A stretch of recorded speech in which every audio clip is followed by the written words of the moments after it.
Fröhliche Weihnachten und willkommen bei Low Budget Outdoor. Ich bin Paco und ich war unterwegs und habe für euch eine Kleinigkeit zu Weihnachten aufgenommen.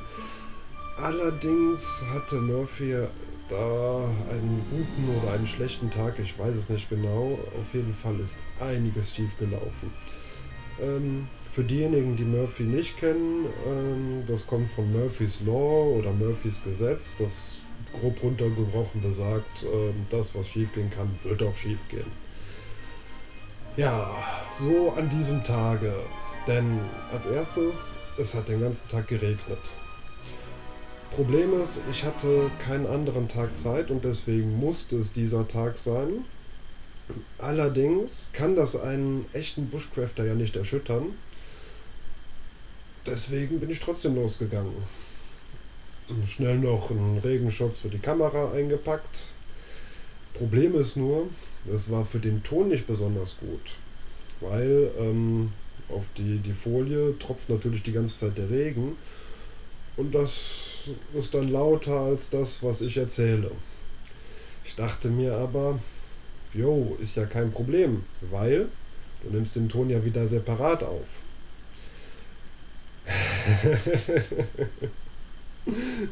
Dummerweise hat mein Audiorekorder zwei Anschlüsse oben drauf. Einer für Kopfhörer und einer für das Mikrofon. Und entweder habe ich das Mikrofon in die Kopfhörerklinke gesteckt oder ich habe den Stecker nicht richtig eingesteckt, während ich das Gerät in der Tasche hatte. Und dadurch kann man auch von dem Ton nichts verstehen. Ja, deswegen habe ich mir überlegt, ich werde das jetzt gleich nochmal nachvertonen. Problematisch ist allerdings auch, dass das Video nicht ganz so schön geworden ist, ähm, weil meine Kamera leichte Probleme mit dem Fokus hatte. Aber ich denke, das Video ist nicht ganz so wichtig, sondern es geht eher um die Geschichten, die ich gleich erzählen werde, denn ich werde etwas vorlesen. Ähm, und da könnt ihr euch dann quasi auf die Geschichte konzentrieren. Ich habe, weil ich hatte so einen kleinen Spiritusbrenner mir gebastelt, den habe ich aber zertreten an dem Tag auch noch. Deswegen ist da auch nicht so ein tolles Feuerchen bei rumgekommen. Das ist mir zwischendurch ausgegangen. Und dann habe ich euch jetzt im Verlaufe des Videos, habe ich euch dieses Feuerchen einfach wieder daneben reingeschnitten. Das sieht zwar ein bisschen strange aus an manchen Stellen, aber hey. Das war dummerweise halt eine Menge Arbeit, diese Aufnahme, und ich will sie nicht ganz wegschmeißen. Und ich hoffe, ihr habt trotzdem ein bisschen Spaß dabei. Zu der Geschichte muss ich sagen, ich war für die Aufnahmen auf dem Lousberg. Der Lousberg ist am Rande von Aachen zu verorten. Zudem gibt es eine Geschichte, mehrere Versionen einer Geschichte eigentlich. Ich erzähle jetzt mal die ich kenne. Das war so, dass die Aachener den Dom aus irgendeinem Grund nicht bauen konnten, nicht fertig bauen konnten, nicht schnell genug bauen konnten oder was auch immer. Den genauen Grund weiß ich nicht mehr. Und deswegen haben sie den Teufel um Hilfe gefragt. Unter dem Versprechen, dass die erste Seele, die durch das Portal geht, dann dem Teufel gehört. Der Vertrag wurde abgeschlossen. Apropos, über Verträge mit dem Teufel hat der Pso ein schönes Video gemacht, das ich euch jetzt mal hier oben verlinken werde. Ja, also die Aachener haben dann halt diesen Pakt mit dem Teufel geschlossen und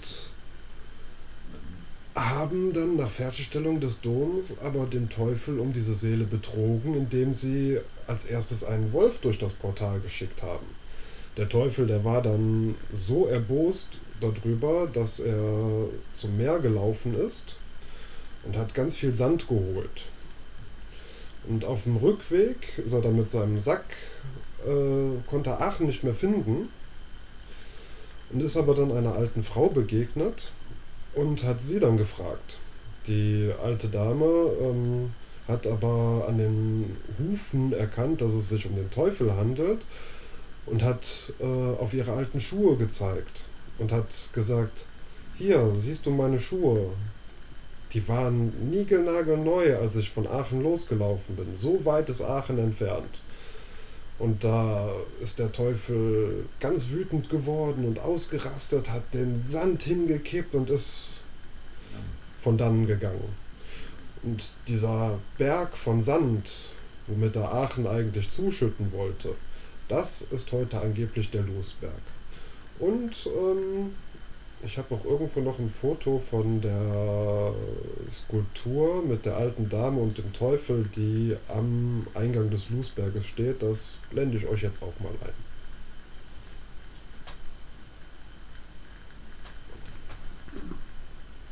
So, dann kommen wir mal zur ersten Geschichte, beziehungsweise erstmal zu dem Buch. Ich werde aus diesem Buch hier vorlesen, davon werde ich euch jetzt aber auch noch ein Foto einblenden. Das ist von Renus Berbig, heißt Unglaubliche Weihnachten, 24 Rätselreisen um die Welt. Und ich kenne jemanden, der jetzt ausrasten wird, weil dieses Buch ist eine Leihgabe von einer ganz lieben Freundin und ich wollte es eigentlich schon zurückgegeben haben, weil ich kam einfach nicht zum Lesen und wusste jetzt auch nicht genau, wofür ich es benutzen sollte. Zu dem Zeitpunkt habe ich noch nicht geahnt, dass ich mal einen YouTube-Kanal gründen werde. So, dann starten wir aber jetzt mal.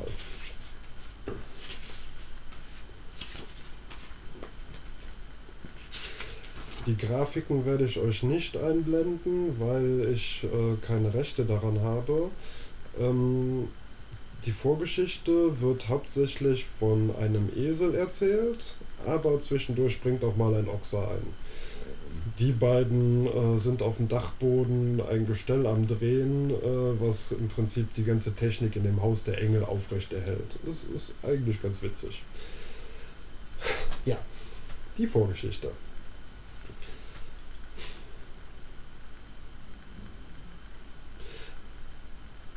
Also, ich werde im Verlauf dieser Vorgeschichte werde ich dann auf das Originalvideo wechseln.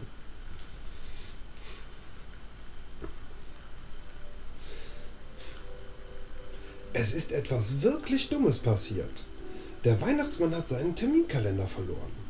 Irgendwann bei einem seiner rasanten Schlittenflüge um die Weltkugel muss er ihm wohl aus der Tasche gefallen sein. Es ist ja so, die Vorweihnachtszeit ist Hochsaison für einen Weihnachtsmann. Da hat er es natürlich furchtbar eilig.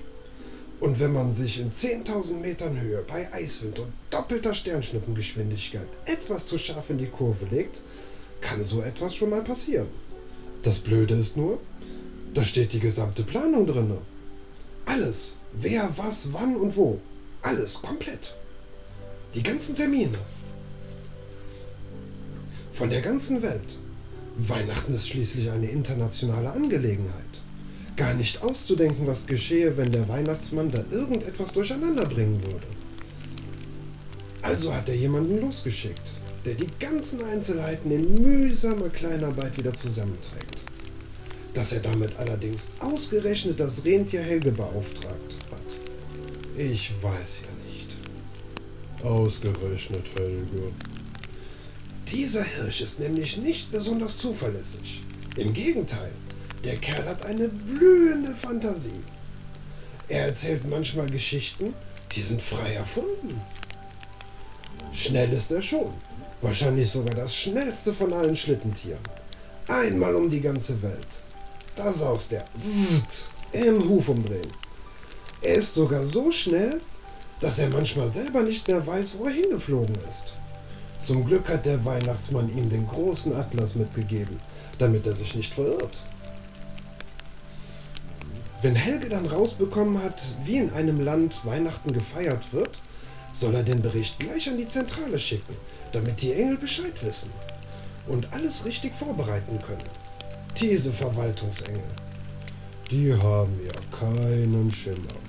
Wenn uns mal jemand fragen würde, wir wüssten Bescheid. Wir waren schließlich von Anfang an dabei.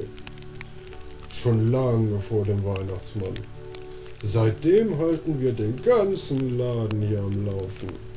Wie man sieht. Das weiß nur keiner. Der Ochs und ich, wir kennen uns aus. Aber uns fragt ja keiner. So, kommen wir zur ersten Geschichte. Ich werde allerdings jetzt nicht irgendwie der Reihenfolge nachlesen, sondern quasi per Zufall entscheiden lassen. Also schalte ich mal den Zufallsgenerator ein. Japan.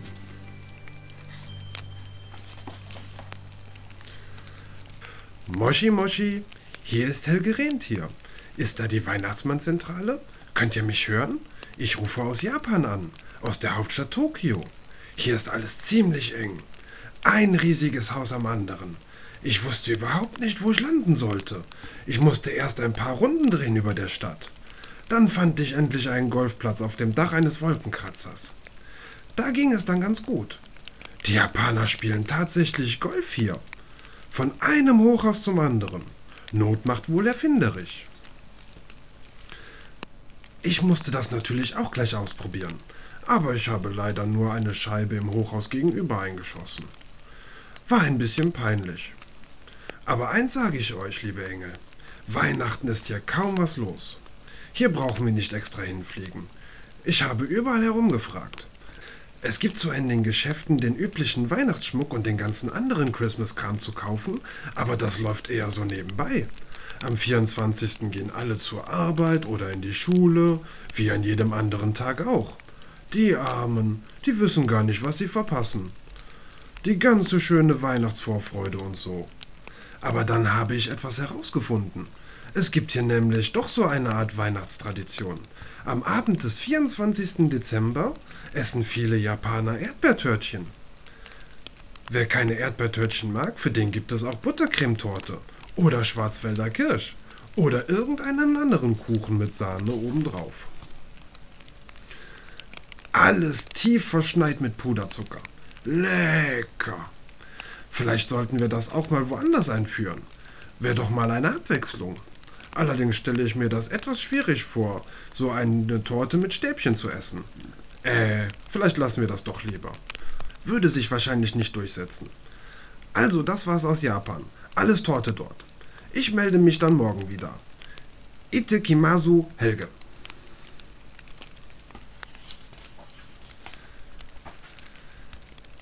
So, und auf der nächsten Seite steht dann, ob der Helge die Wahrheit erzählt hat oder nicht. Und das lesen wir dann jetzt mal. Es stimmt. Helge kann wirklich auf einem Golfplatz gelandet sein, der sich auf dem Dach eines Wolkenkratzers befindet.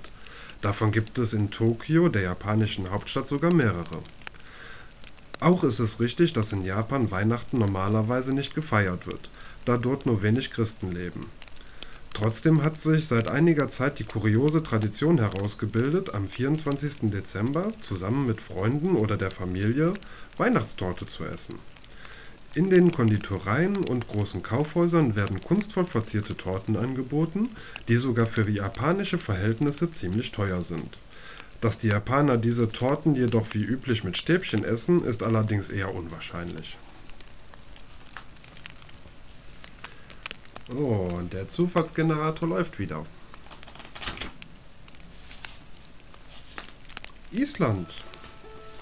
Ja, da bin ich aber mal gespannt. Psst, hallo, Helge Rentier an Weihnachtsmannzentrale. Hört mal gut zu. Ich bin nämlich in Island und muss flüstern, damit die Elfen nicht gestört werden. Ja, richtig, Elfen. Hier soll es sogar sehr viele Elfen geben. Stellt euch vor, ich sitze direkt auf einem Elfenhaus. Es ist ein großer Felsen mitten in der Stadt mit der Hausnummer 84. Kein Scherz, das ist alles ganz offiziell. Frau Stephansdottir, die staatliche Elfenbeauftragte von Island, hat es mir höchstpersönlich bestätigt. Psst, wenn ich ganz genau hinhöre, dann kann ich die Elfen sogar singen hören. Glaube ich jedenfalls. Elfen singen nämlich sehr gerne. Wenn ich mich nicht irre, singen sie gerade Weihnachtslieder. Kein Wunder, es ist ja schließlich bald Weihnachten. Heiligslemple, das ist auch nicht zu übersehen hier in Island. Fast jedes Fenster ist mit bunten Lichtern geschmückt. Sogar die Gärten und die Balkone. Und wenn es dunkel ist, funkelt, blinkt und glitzert es überall. Das sieht wunderschön aus. Beinahe wie von Elfenhand verzaubert. Aber es soll hier nicht nur Elfen geben. Es gibt auch Trolle, sagt man. Und jetzt, Weihnachtsmann, jetzt kommt's. In Island gibt es sage und schreibe 13 Trolle, die als Weihnachtsmänner arbeiten. Ist das nicht unglaublich?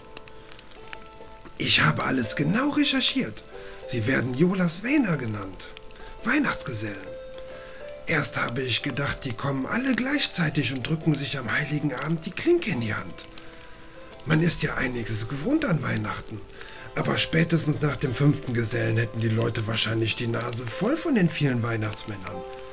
Zum Glück ist es besser organisiert. Die 13 kommen einer nach dem anderen an den 13 Tagen vor Weihnachten. Ab 12. Dezember steigt jeden Tag einer von ihnen aus den Bergen hinab und bringt den Kindern kleine Geschenke. Aber sie bringen nicht nur Geschenke, sie sollen auch noch ziemlich frech sein und den Menschen Streiche spielen. Der Pottaskefil zum Beispiel ist ein ziemlich verfressener Troll. Der kommt am 16. Dezember. Er schleicht sich in die Küche und schlägt einfach alle Töpfe leer. Ein anderer, Hurdaskellir, geht am 18. Dezember durch die Häuser und knallt mit einem Höllenlärm alle Türen hinter sich zu. Oder am 21. Dezember.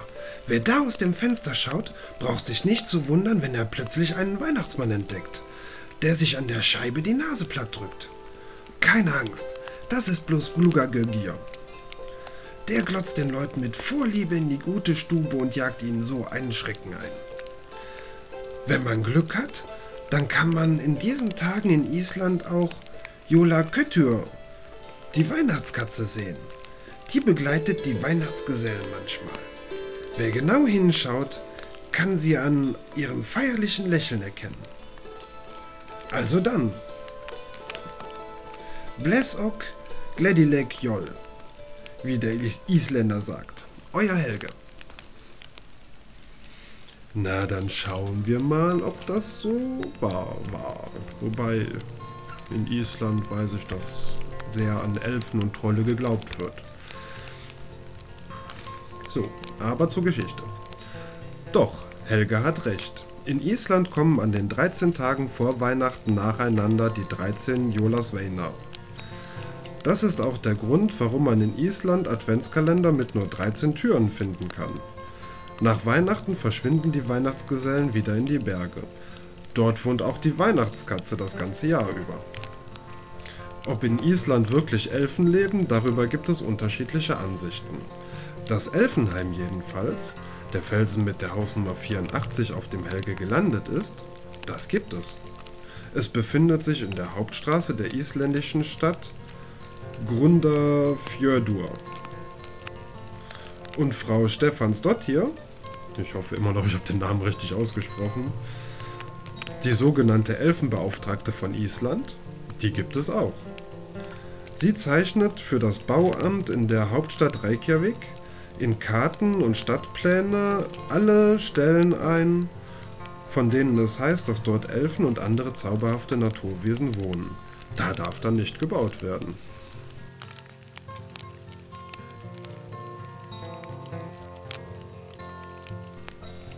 So, dann starten wir den Zufallgenerator mal wieder. Oh, Feuerland. Ach, wie schön, da ist es bestimmt jetzt wärmer als hier. Allerdings wahrscheinlich nicht viel.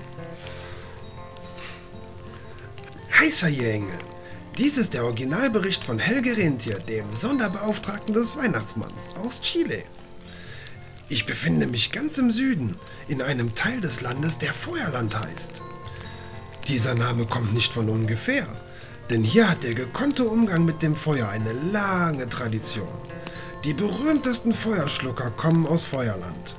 Und im Jahre 1803 hat hier ein Mann namens Lucio Candelio Streich die nach ihm benannten Streichhölzer erfunden, die bis heute überall auf der Welt verwendet werden. An ihn erinnert eine 4 Meter hohe streichholzförmige Säule auf der Plaza del Fuego in Punta Arenas, der südlichsten Stadt der Welt. Wer hier durch die Straßen trabt und schnuppert, kann es auch riechen, dass das alte Brauchtum des Feuermachens hier weit verbreitet ist. Wenn es abends dunkel wird und es sich die Leute gemütlich machen, brennt es förmlich an allen Ecken und Enden. Entweder sitzt man vor dem Kaminfeuer oder man macht draußen im Garten zusammen mit Freunden ein Lagerfeuer und grillt Würstchen. Weil so viele Feuer natürlich nicht ganz ungefährlich sind, sieht man auch ziemlich viele Feuerwehrautos herumfahren. Und es leuchtet ja wohl ein, dass das Weihnachtsfest hier auch nicht ganz feuerfrei gefeiert wird. Jeden Adventssonntag zünden die Familien im Garten auf der Straße große Freudenfeuer an. Alle tanzen zu heißer Musik um die Feuer herum, essen Bratäpfel und die Kinder basteln mit dem Brennpeter allerlei schöne Geschenke für den heiligen Abend. Wer das miterlebt, dem wird ganz warm ums Herz. Richtig schöne Feuerländer Weihnachtsstimmung. Am 24. wird dann der Weihnachtsbaum vors Haus getragen. Der wird bei den Feuerländern schon das ganze Jahr vorher im Keller gelagert, damit er an Weihnachten strohtrocken ist. Man schmückt ihn mit Holzwolle und anderen leicht entflammbaren Materialien, wie etwa Wunderkerzen und Zeitungspapierknödel. Und so gegen Abend wird es dann langsam brenzlig. Um Punkt 8 Uhr singen dann alle Tatü, tata, der Weihnachtsmann ist da. Und unter heißer Joche-Rufen wird der ganze Baum angezündet. Ich weiß ja nicht. Die Geschenke liegen aber auch nicht unter dem Baum, sondern in großen Wassereimern oder in der Badewanne. Am Tag danach schreiben die Kinder dann mit der Holzkohle vom Weihnachtsbaum ihre Wünsche fürs nächste Jahr über die Tür.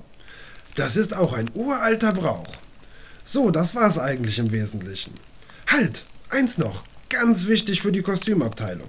Der Weihnachtsmann trägt hier eine knallrote Feuerwehruniform. Und außerdem hat er keinen langen Bart. Der würde zu leicht Feuer fangen. Mit verkohltem Gruß, Helge. Eieieiei, das war doch an den Haaren herbeigezogen, oder? Schauen wir mal. An dem, was Helge da erzählt hat, stimmt fast nichts. Nur, dass die Inselgruppe an der Spitze Südamerikas Feuerland heißt, ist richtig. Einen Herrn Streich aber, der die Streichhölzer erfunden hat, hat es nie gegeben. Die Hölzchen heißen so, weil sie sich selbst entzünden, wenn man sie über eine Reibfläche streicht. Ein Fünkchen Wahrheit steckt dagegen in der Behauptung, dass in Feuerland viele Lagerfeuer brennen würden. Als Ferdinand Magellan im Jahre 1520 mit seinen Schiffen als erster Europäer durch die schmale Durchfahrt zwischen dem Feuerland und den Inseln an der Südspitze Amerikas fuhr, sahen die Seeleute nachts an der Küste den Feuerschein vieler Lager der indianischen Ureinwohner.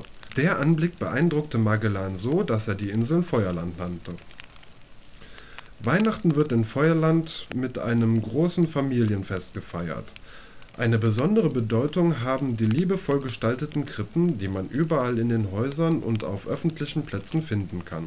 Die Geschenke bringt am 24. kein Feuerwehrmann, sondern der Viejo Pascuero, ein alter Hirte, der mit Stab und langem Bart unserem Weihnachtsmann sehr ähnlich ist. Ich dachte es mir doch. Alles erstunken und erlogen von Helgia da. Dann starten wir den Zufallsgenerator mal wieder.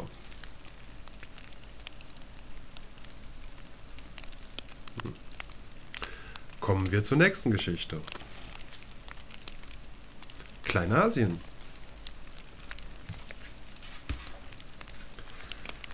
Liebe Engel, lieber Weihnachtsmann, ich schreibe aus Kleinasien. Es ist ein wirklich merkwürdiges Land, wie man sich bei dem Namen schon denken kann. Ist hier alles sehr klein. Die Häuser, die Menschen, die Straßen, man kommt sich fast vor wie in einem Spielzeugland. Man sagt, hier wird das kleinste Weihnachten der Welt gefeiert. Und das hat einen besonderen Grund. Weihnachten ist hier nämlich eng mit der Legende des heiligen Nikolaus verbunden. Vor vielen 100 Jahren herrschte in Kleinasien eine große Dürre und die Menschen litten bittere Not. Da legte der Nikolaus mit seinem Schiff im Hafen der Stadt Byzanz an. Es war der Weihnachtsabend. Die Laderäume des Schiffes waren gefüllt mit Äpfeln und Nüssen. Und als der Nikolaus von der Hungersnot hörte, schenkte er ohne zu zögern seine gesamte Ladung den Bewohnern der Stadt. Um sie auch gerecht zu verteilen, füllte er damit jedem Byzantiner, ob groß oder klein, ob alt oder jung, einen Schuh. Die Äpfel und Nüsse reichten tatsächlich dafür aus, obwohl die Byzantiner sehr zahlreich waren. Denn ihre Schuhe waren ja kaum größer als die Füße der heutigen Kleinasier. Die Freude in der Stadt über die Geschenke des Nikolaus war natürlich riesengroß. Und wundersamerweise wurden die Schuhe nicht leer, bis die Felder wieder Früchte trugen. Zum Dank bauten die Bewohner von Byzanz dem Nikolaus auf einem Hügel mitten in der Stadt ein wunderschönes Haus. Aber sie bauten es so, wie sie es in Kleinasien eben gewohnt waren, nämlich klitzeklein. Und da passte der Nikolaus natürlich nicht rein. Also kehrte er mit seinen Matrosen Ruprecht, Piet und Krampus wieder auf das Schiff zurück und fuhr weiter. Das Haus gibt es schon lange nicht mehr.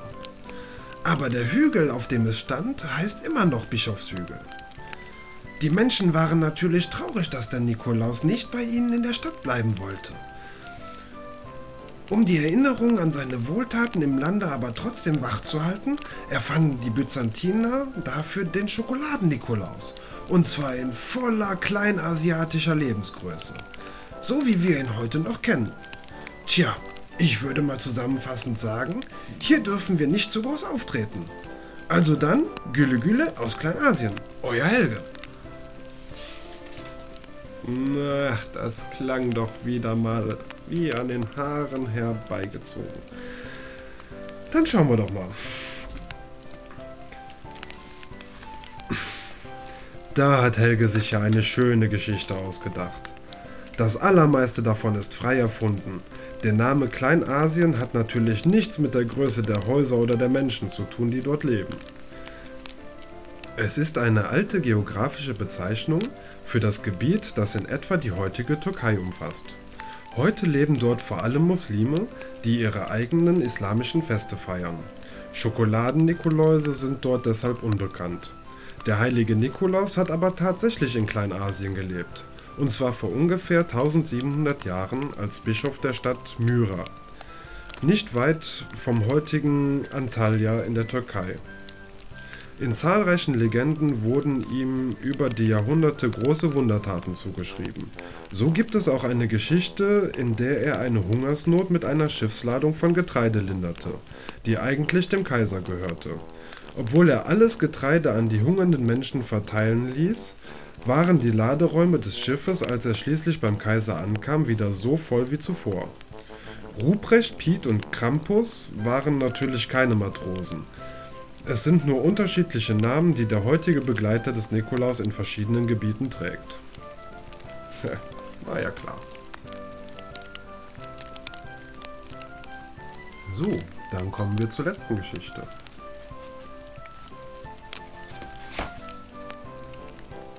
Neuseeland.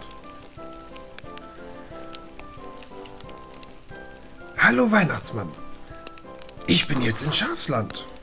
Schon mal gehört? War nur ein Witz. Ich meine natürlich Neuseeland. Trotzdem, der Name Schafsland würde schon passen. Denn hier gibt es überall Schafe, soweit das Auge blicken kann. So viele Schafe auf einmal habe ich noch nie gesehen. Wenn ich vorbeitrabe, schauen sie mich an, als wäre ihnen noch nie ein Rentier untergekommen. Und wenn ich dann mal eins anspreche, »Hallo du Schaf, wie geht's?«, ist alles, was sie antworten, »Mäh«. Langweilige Tiere, also echt. Trotzdem, es sieht irgendwie weihnachtlich aus mit den ganzen Schafen, finde ich. Man kann sich gut vorstellen, dass hier draußen auf dem Felde ein windschiefer kleiner Stall mit Krippe und Stern auf dem Dach stehen könnte. Nur die Hirten fehlen. Kein Hirte weit und breit zu sehen. Aber es muss doch welche geben. Hierher sollen nämlich vor ungefähr 2000 Jahren die Hirten von Bethlehem ausgewandert sein. Mit Schiffen und all ihren Schafen. Der Oberhirte hieß Gemesius Kokok. Und mit von der Partie war auch der Erzsegler Gabriel. Als Fachmann sozusagen. Das ist nämlich ziemlich viel Wasser zwischen Bethlehem und Neuseeland. Wegen dieser Geschichte wird auch heute noch das Weihnachtsfest mit einer traditionellen Segelfahrt gefeiert. In der Bucht von Wellington, so heißt die Hauptstadt von Neuseeland, findet am ersten Weihnachtsfeiertag eine große Segelregatta statt. Alles, was schwimmen und Segel setzen kann, wird da zu Wasser gelassen. Vom riesigen Windjammer bis zum kleinsten Waschzuber. Das sind jedes Mal Hunderte von Schiffen, alle wunderschön weihnachtlich geschmückt. Viele Segler verkleiden sich auch als Hirten oder als Engel. Mit Schwimmflügeln. Und, ganz wichtig, jedes Boot hat als Maskottchen ein Schaf an Bord. Viele nehmen nur ein kleines Stofftier mit. Aber wer richtig was auf Tradition hält, der hat ein echtes Schaf dabei und trägt einen selbstgeschnitzten Hirtenstab aus Olivenholz. Die Regatta wird den ganzen Tag über einen sternförmigen Kurs gesegelt. Und in der Mitte kreuzt in einem roten Rettungsboot der Küstenwache der Weihnachtsmann. Höchstpersönlich. Auf dem Wasser wünschen sich die Leute dann mit dem Megafon von Boot zu Boot fröhliche Weihnachten. Eigentlich wurden die Glückwünsche früher mal mit bunten Signalflaggen übermittelt. Aber die Technik hat eben auch hier nicht Halt gemacht. Und außerdem, wer kann heutzutage schon noch das Flaggenalphabet? Eines ist noch lustig. Wegen der Sache mit den Schafen rufen sich die Neuseeländer auch oft einfach nur Mäh zu. Das bedeutet hier ebenso viel wie frohes Fest und geruhsame Feiertage. Ich Dummkopf. Jetzt verstehe ich's erst. Die Schafe sind gar nicht so langweilig. Die wollten mir wahrscheinlich nur alle fröhliche Weihnachten wünschen. Also, in diesem Sinne, bis dann. Mäh. Ei.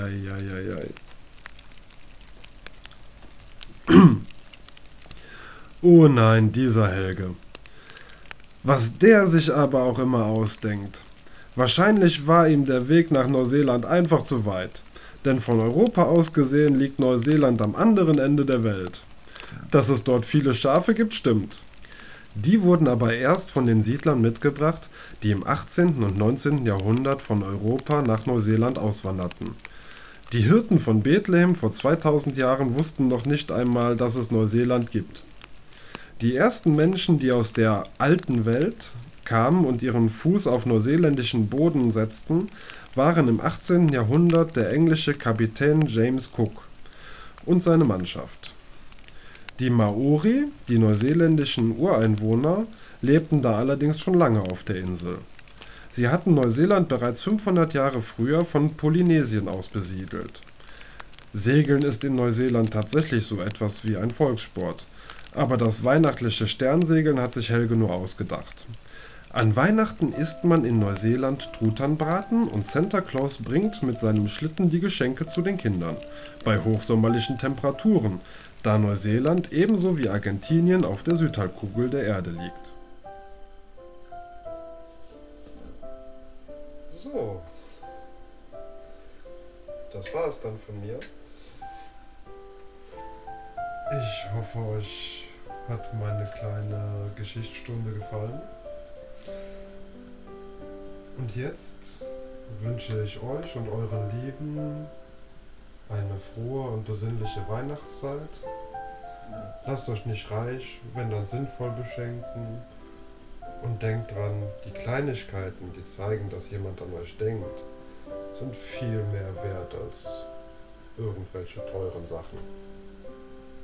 In diesem Sinne, gehabt euch wohl. Bis bald.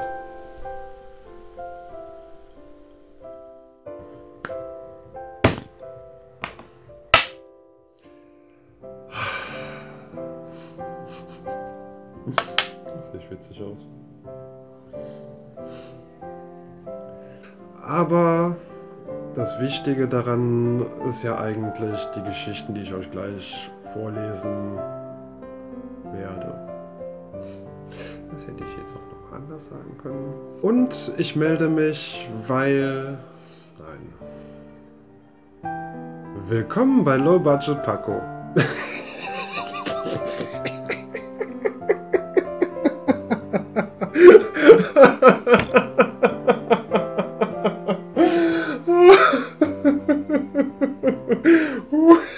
Ich hab halt so rot für die Mütze. Low Budget Paco, oh Mann.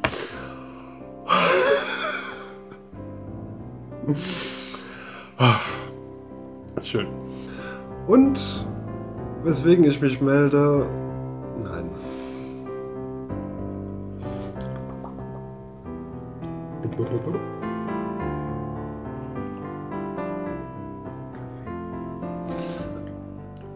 One more, Sam. Play it again, Sam. Das war's. Da konnte ich jetzt zwar noch nicht reinhören, aber da hoffe ich, dass die Qualität... warum sage ich das eigentlich alles?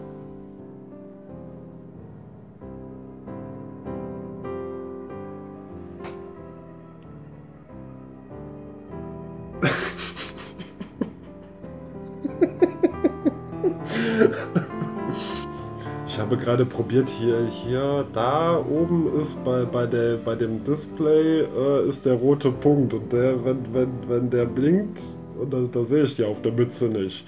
Aber die Zeit, die steht für mich hier genau, die kann ich nicht sehen hier wegen dem Weiß von der Mütze. Und dann habe ich jetzt gerade mal probiert, ob ich das so hinkriege.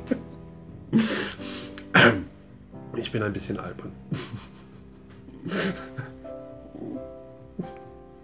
Tritra, trulala. So, jetzt nochmal ernsthaft. Das Video großartig aussieht oder dass man mich super toll erkennen kann, sondern es geht um die Geschichten, die ich da vorlese. Denn ich werde euch gleich also Geschichten vorlesen. Und deswegen werde ich euch das zeigen. Und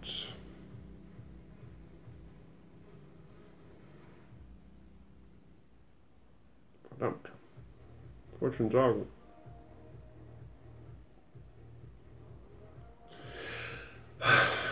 Play it again, Sam. Fröhliche Weihnachten und willkommen bei Low Budget Outdoor. Ich bin Paco und ich war für...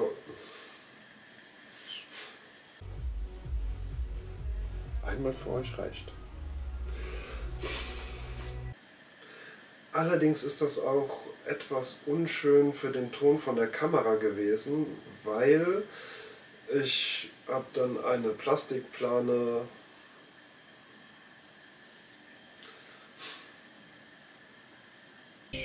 auch einen guten Rutsch, kommt gut rüber, rutscht nicht zu weit und was man nicht so alles sagt. Nein.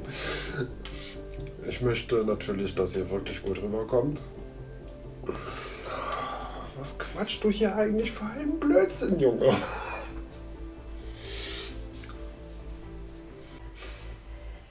So, dann würde ich mal sagen, bis zum nächsten Mal. Habt eine gute Zeit, gehabt euch wohl. Ich wünsche euch nur das Beste, den Weltfrieden. Ach, leck mich doch an die Füße.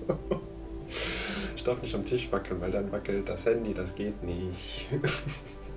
Ganz schön Trouble gemacht hat mit dem Fokus. Diese Anglizismen. Warum muss ich immer diese Anglizismen sagen? So.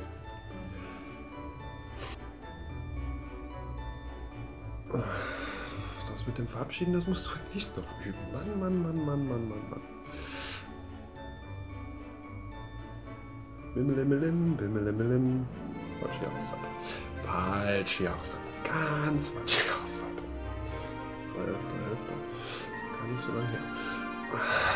Oh, Kopf.